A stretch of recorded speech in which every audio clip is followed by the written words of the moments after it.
Hey guys, so today I'm making a quick tutorial video to help out with stalls. Whether you're learning stalls now or you're looking to clean up your stalls a little bit, there's a few things you could take into consideration while learning those. The first thing about stalls that I like to kind of focus on for the most part is that most stalls seem to be an extension or an add-on you can do to extensions. So if you're already good with extending your arms when you're doing poi or glow string, whatever you've got, it'll really help you out there. So one quick exercise you can do to really help you kind of get into the groove for stalls, especially if you're having difficulty with upward stalls, is just swing your arms side to side like this. You can close your fists and use them as a makeshift weight, let your arms be a tether, because what you want to do with most stalls is you want to find a point where you don't have to push in any more energy or effort, and let the momentum that's already carrying it combined with gravity get to the point where you want to stop it. So just letting your arms swing up, here, here, here. For me, when I'm doing this, I stop putting in effort right around my hips. Once my arms travel to about my hips, I kind of let gravity control the rest. Once we do this with poi, for example, you can see I'm going to be swinging up, here, side, side. Just letting enough energy come in that you can get the momentum going, and then gravity will put a stop to that momentum. Upward stalls, in my opinion, are a little bit more difficult to achieve enough rotation into them to get them to where you want them to be. A lot of people, when they're trying stalls, they start kind of letting their arms go out because they're not putting enough energy out.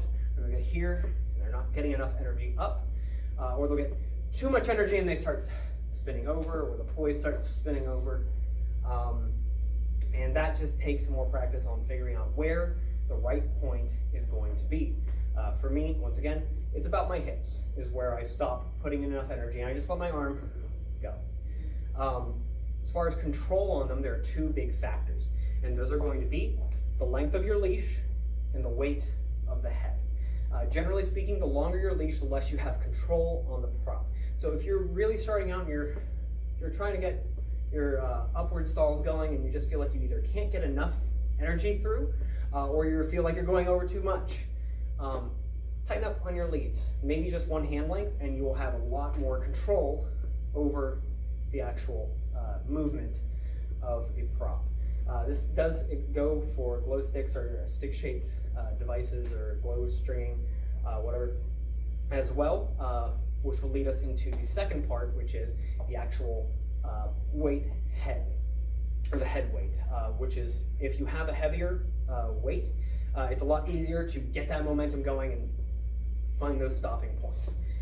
This is easier in things like poi, which traditionally have more expanded head than it is with something like glow sticks, generally because they have much slimmer shape, so there's less weight distribution out, and because they are lighter as well, it can be a little difficult to find those good points. But you can still do them with a set of glow sticks or LED shaped poi. You can still get those nice, clean upward stalls, whether you're going up here, here, here, here, here. And if you're, once again, you're having a little trouble getting, making them a little cleaner, tighten up a little bit on the leads, and you'll get a lot more of a consistent spin up, especially if you're not used to lighter props.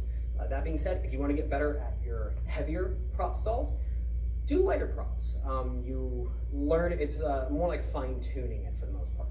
So once again, you can try this with just your arms going up, up, up, here. You can do this alternating one, which you'll see people do, which will look like this. So we can start here, here, here, up, up, up, up, up, up, up, and down. Once again, downward stalls require a little bit more control when you get them. So if I'm going for a downward stall going out to in, I'm going to bring my arm here. I let the momentum go right around my shoulder level, around my hip, and let gravity control the rest. And from the rest of it there, as far as making it clean so it doesn't go all over the place or doesn't like go all the way over here, that's going to be more just working on how you control your extension. So you let your arm follow it down. Over back here, let your arm follow it down. Not to say that you can't do them on your inward planes. Yeah, your inward planes are going to be a lot more nuanced because you have a lot less room to extend inward than you do outward. But even then, once again, you're letting your arms kind of control that there. Hopefully that helps. If there's any other questions, feel free, let me know.